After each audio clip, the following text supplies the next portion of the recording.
Hi, my name is Mikkel Fawkes. This is for my presentation discussion in family in FAMS 1100. And I chose to do my presentation on Piaget. I think that's how you say his name. I apologize if I'm saying it wrong this whole time.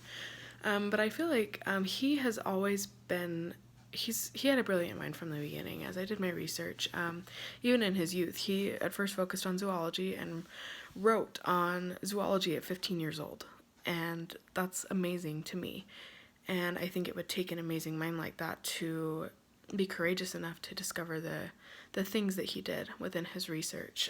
He started out his career actually in France, where he worked on translating English IQ questions into French, which led to him kind of wondering, like, what is the basis of these IQ questions, and why are these children answering these IQ questions in certain ways, and why are we judging the answers to IQ questions?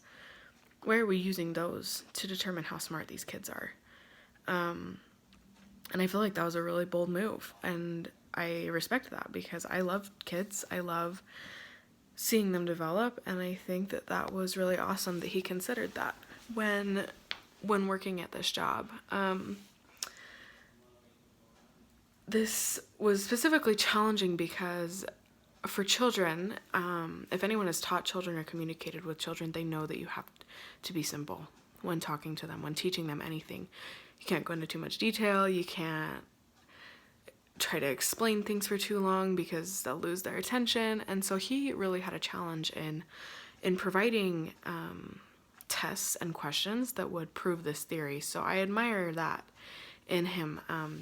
And as he did this, he explained and learned that children have a different way of organizing thoughts in their minds, and that as they progress and get older, they reorganize these thoughts and make them more structured as they turn into adults.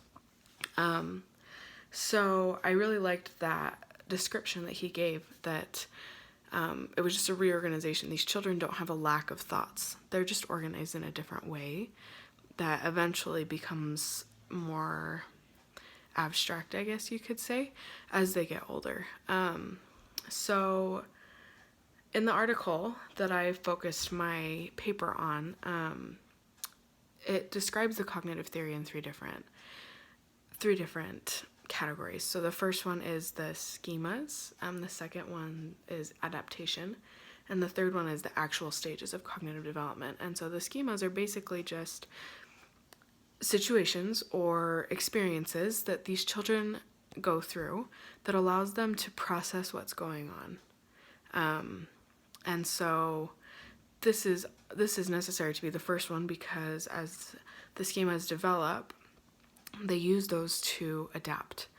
The adaptation has a couple of different steps. The first one is assimilation, which is when the schema that they learned goes with the situation that they're in. So it kind of makes me think of, like, I know I'm not a child, but when I first got married, I had schemas growing up of watching my mom and dad interact, and that was how I based off of how a marriage should work.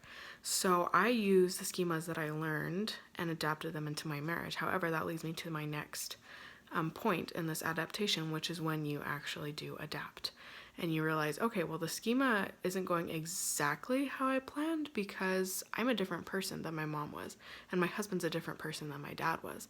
So I need to change this idea that I have and make it into something that can adapt to my situation. And then that leads to the equilibrium, which pushes us to move forward and continue to explore, because if we're at equilibrium, we're comfortable, and we don't grow when we're comfortable, and so our minds continue to want to grow and explore new situations, to learn new schemas, new adaptations, new assimilations, like that. The fourth part of the cognitive theory that was discussed in this article was obviously the four stages. So the first one is the sensory motor. Pretty self-explanatory. We use our senses to discover things.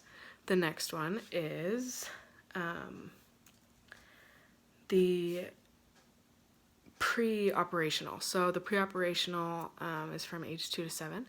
And this kind of leads to the concrete stage where we can actually process things with our minds rather than with our hands.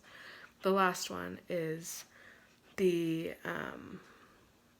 concrete, which is when a child can process things in their brain and also comprehend abstract ideas. So that is kind of how he developed those, and I think this has provided really great breakthroughs for teachers and how they teach their students, and I think it's really important.